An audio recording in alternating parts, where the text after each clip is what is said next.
ಬಾಳೆಹಣ್ಣು ತಗೊಂಡು ಬಂದು ಮನೆಯಲ್ಲಿ ಇಡ್ತೇವೆ, ಹಾಗೆಯೇ ತಿನ್ನದೆ ವೇಸ್ಟ್ ಆಗ್ತಾ ಇರ್ತದೆ. ಅಂಥ ಬಾಳೆಹಣ್ಣು ನೋಡಿ ಇದೆರಡು, ಇದನ್ನು ತಿನ್ನಲಿಕ್ಕೆ ಇಷ್ಟ ಆಗೋದಿಲ್ಲ. ಆದರೆ ಇಂಥ ಒಂದು ಬಾಳೆಹಣ್ಣಿಂದ ಸೂಪರಾದ ಟೇಸ್ಟಾದ ಹೆಲ್ದಿ ಆದಂಥ ಪರೋಟಾನ ಮಾಡ್ತಾ ಇದ್ದೇನೆ. ಹಲೋ ಫ್ರೆಂಡ್ಸ್, ವೆಲ್ಕಮ್ ಟು ಅಡುಗೆ ಪ್ಯಾಷನ್. ನೋಡಿ ಈ ಬಾಳೆಹಣ್ಣು ಎಷ್ಟು ಹಣ್ಣಾಗಿದೆ ಅಂತ. ಇದನ್ನು ತಿನ್ನಲಿಕ್ಕಷ್ಟು ಟೇಸ್ಟ್ ಆಗೋದಿಲ್ಲ ತುಂಬ ಹಣ್ಣಾದರೆ. ಇದನ್ನೀಗ ಸ್ಮ್ಯಾಶ್ ಮಾಡಿಕೊಳ್ಬೇಕು. ಚೆನ್ನಾಗಿ ಸ್ಮ್ಯಾಶ್ ಮಾಡಿಕೊಂಡು, ಈ ಬ್ಯುಸಿ ಟೈಮಲ್ಲಿ ಇರುವಾಗ ಹಾಗೇ ಆಗೋದಲ್ವ ಫ್ರೆಂಡ್ಸ್, ಹಾಳಾಗಿ ಹೋಗುತ್ತೆ. ಅದಕ್ಕೆ ಈ ಥರ ಮಾಡ್ಕೊಳ್ಳಿ. ಇದಕ್ಕೆ ಗೋಧಿ ಹುಡಿನ ಸೇರಿಸ್ಕೊಳ್ಬೇಕು. 1 ಕಪ್ ಆಗುವಷ್ಟು ಸೇರಿಸ್ಕೊಂಡೆ. ಅದಕ್ಕೆ ಬಾಳೆಹಣ್ಣಿಗೆ ಮೊದಲೇ ಉಪ್ಪು ಸೇರಿಸ್ಕೊಂಡು ಕಲಸಿಟ್ಟುಕೊಂಡಿದ್ದೇನೆ. ಇನ್ನು ಕರಗೋದಿಲ್ಲ ಅಂಥೇಳಿ ಬಾಳೆಹಣ್ಣಿಗೆ ಮಿಕ್ಸ್ ಮಾಡಿದ್ದೇನೆ. ಇದು ಮೆಣಸಿದ್ದು ಫ್ಲೇಕ್ಸ್, ಅದನ್ನು ಒಣಮೆಣಸನ್ನು ಮಿಕ್ಸಿಯಲ್ಲಿ ಹುಡಿ ಮಾಡಿಕೊಂಡದ್ದು. ಆಮೇಲೆ 2 ಚಮಚ ಆಗುವಷ್ಟು ಮೊಸರು, ಇಷ್ಟು ಹಾಕಿ ಚೆನ್ನಾಗಿ ಕಲಿಸ್ಕೊಳ್ಳೋದು. ಈಗ 1 ಕಪ್ ನಾನು ಗೋಧಿ ಹುಡಿ ಹಾಕ್ಕೊಂಡೆ, ಆದರೆ ಬಾಳೆಹಣ್ಣು ಹಾಕಿ ಕಲಸುವಾಗ ಇದು ಗೋಧಿ ಹುಡಿ ಸಾಕಾಗಲಿಕ್ಕಿಲ್ಲ ಅಂತ ಅನಿಸ್ತದೆ, ಅಂದರೆ ಹಿಟ್ಟು ಮೆತ್ತಗೆ ಆಗ್ತದೆ ಅಂತ. ಇದಕ್ಕೆ ನೀರು ಹಾಕೋದೇ ಬೇಡ, ಯಾಕೆಂದರೆ ಬಾಳೆಹಣ್ಣಲ್ಲಿ ಅದು ಕಲಿಸ್ಕೊಳ್ಳೋದು. ನೋಡಿ, ಸ್ವಲ್ಪ ಇನ್ನೂ ಕೂಡ ಅರ್ಧ ಕಪ್ಪಷ್ಟು ಗೋಧಿ ಹುಡಿನ ಹಾಕ್ಕೊಂಡು ಚೆನ್ನಾಗಿ ಹಿಟ್ಟನ್ನು ಕಲಸಿಕೊಳ್ಳೋದು. ಇದನ್ನು ಎಷ್ಟು ನೀವು ನಾದ್ತಿರೋ ಅಷ್ಟು ಚಂದ ಪರೋಟ ರೆಡಿ ಆಗ್ತದೆ ನಿಮಗೆ. ಚೆನ್ನಾಗಿ ನಾದಿಕೊಳ್ಳಬೇಕು. ಚಿಲ್ಲಿ ಫ್ಲೇಕ್ಸ್ ಇದೆಯಲ್ಲ, ನಿಮಗೆ ಹೊರಗಡೆ ಕೂಡ ಸಿಗ್ತದೆ, ಅಥವಾ ಮನೆಯಲ್ಲೇ ಅದನ್ನು ಮಿಕ್ಸಿಯಲ್ಲಿ ಹಾಕಿ ಹುಡಿ ಮಾಡಿಕೊಂಡ್ರೆ ಚಿಲ್ಲಿ ಫ್ಲೇಕ್ಸ್ ರೆಡಿ ಆಗ್ತದೆ. ಎಳ್ಳು ಒಳ್ಳೆ ರುಚಿ ಕೊಡ್ತದೆ ಪರೋಟಕ್ಕೆ. ನೋಡಿ ಎಷ್ಟು ಆಗ್ತದೆ ಅಷ್ಟು ನಾದಿಕೊಳ್ಳಿ. ಹೀಗೆ ಚೆನ್ನಾಗಿ ನಾದಿದ ನಂತರ ಒಂದು 20 ನಿಮಿಷ ಹೀಗೇ ಮುಚ್ಚಿಡಿ. ಆಗ ಇದಕ್ಕೆ ಒಂದು ಬೆಸ್ಟ್ ಕಾಂಬಿನೇಷನ್ ಮಾಡಿಕೊಳ್ಳೋದು ಶುಂಠಿದು ಚಟ್ನಿ ಅಷ್ಟೇ. ಬೇರೆ ಕರಿ ಎಲ್ಲ ನಿಮಗೆ ಮಾಡಲಿಕ್ಕೆ ಟೈಮ್ ಉಂಟು ಅಂತಾದರೆ ಬೆಳಿಗ್ಗೆ ಮಾಡ್ಕೊಳ್ಬೋದು. ಬಟ್ ಈ ಸಿಂಪಲ್ ಆದ ಶುಂಠಿ ಚಟ್ನಿ ಸೂಪರ್ ಆಗ್ತದೆ. ಇದು ನಾನು ಒಣ ಮೆಣಸನ್ನು ಸ್ವಲ್ಪ ಎಣ್ಣೆ ಹಾಕಿ ಫ್ರೈ ಮಾಡಿಕೊಂಡದ್ದು. ಆಮೇಲೆ ಶುಂಠಿ ಮತ್ತು ನೀರುಳ್ಳಿ ಇಷ್ಟ ಇಲ್ಲಂದರೆ ಹಾಕದೆ ಬರೀ ಶುಂಠಿ ಹಾಕಿ ಮಾಡ್ಕೊಳ್ಬೋದು. ಈ ಶುಂಠಿ ಚಟ್ನಿ ತುಂಬ ಅಂದರೆ ಮ್ಯಾಚ್ ಆಗ್ತದೆ ಈ ಪರೋಟಾಗೆ ಮತ್ತು ಚಟ್ನಿಗಿಂತ ಹೆಚ್ಚು ಬರೀ ಮೊಸರು ಮಾತ್ರ ಕಾಂಬಿನೇಷನ್ ಅದರದ್ದು ಇಷ್ಟ ಆಗೋದು. ಮೊಸರಲ್ಲೇ ಇಷ್ಟಪಡ್ತಾರೆ ಎಲ್ಲರೂ ಕೂಡ. ಆಮೇಲೆ ಬೇರೆ ಏನಾದರೂ ಕರಿ ಅಥವಾ ಕೂರ್ಮ ಏನಾದರೂ ಮಾಡಿದರೆ ಅದು ಕೂಡ ಆಗ್ತದೆ. ನೋಡಿ, ಅರ್ಧ ಗಂಟೆ ಆಯಿತು. ಈಗ ನಾವು ಇದನ್ನು ಉಂಡೆ ಮಾಡಿಕೊಂಡು ಲಟ್ಟಿಸುವ. ಇದು ಲಟ್ಟಿಸಲಿಕ್ಕೆ ಕೂಡ ತುಂಬ ಕಷ್ಟ ಆಗೋದಿಲ್ಲ, ಈಸಿ ಉಂಟು. ನಾನಿಲ್ಲಿ ಫ್ಲೋರಲ್ಲೇ ರೆಡಿ ಮಾಡ್ಕೊಳ್ತಾ ಇದ್ದೇನೆ.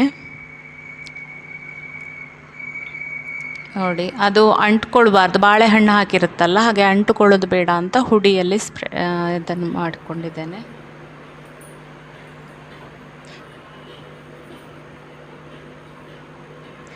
ಈಗ ಲಟ್ಟಿಸುವ ಪರೋಟವನ್ನು ಪರೋಟದ ಥರ, ಅಂದರೆ ಅದನ್ನು ಮಡಚಿ ಪರೋಟ ಮಾಡ್ತಾರಲ್ಲ ಆ ಥರ ಮಾಡಬೇಕು ಅಂತ ಇಲ್ಲ. ನೀವು ಮಾಮೂಲಿ ಚಪಾತಿ ಲಟ್ಸೋ ಥರ ಮಾಡಿದ್ರೇ ಇದು ಸಾಫ್ಟ್ ಆದ ಪರೋಟ ರೆಡಿ ಆಗ್ತದೆ.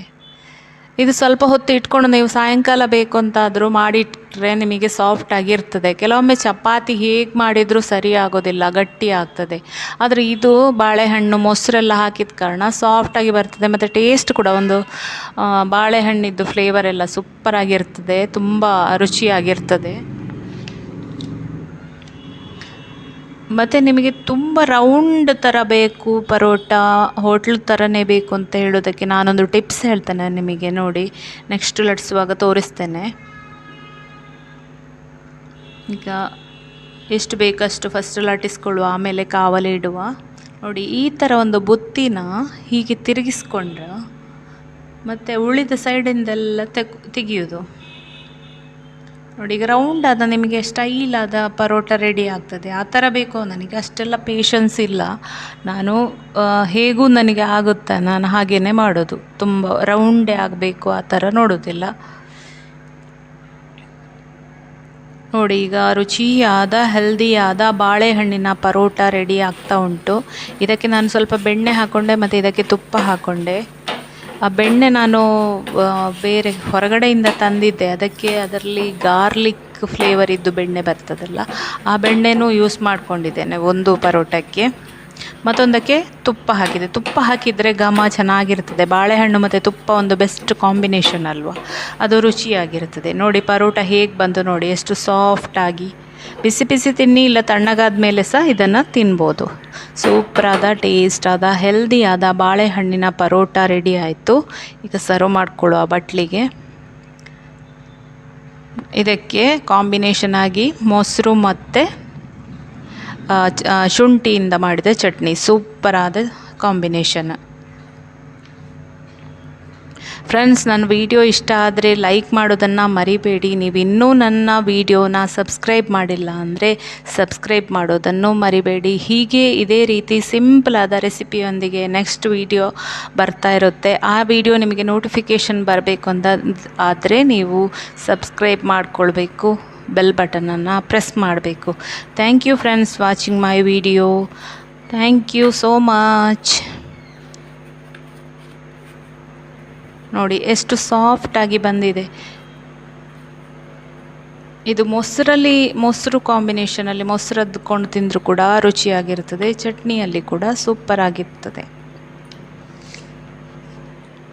Thank you friends watching my video. Thank you so much. ನೀವು ಕೂಡ ಮಾಡಿ ನಿಮ್ಮ ಮನೇಲಿ ಕಮೆಂಟಲ್ಲಿ ಹೇಳಿ ನನಗೆ ಹೇಗೆ ಬಂತು ಅಂತ.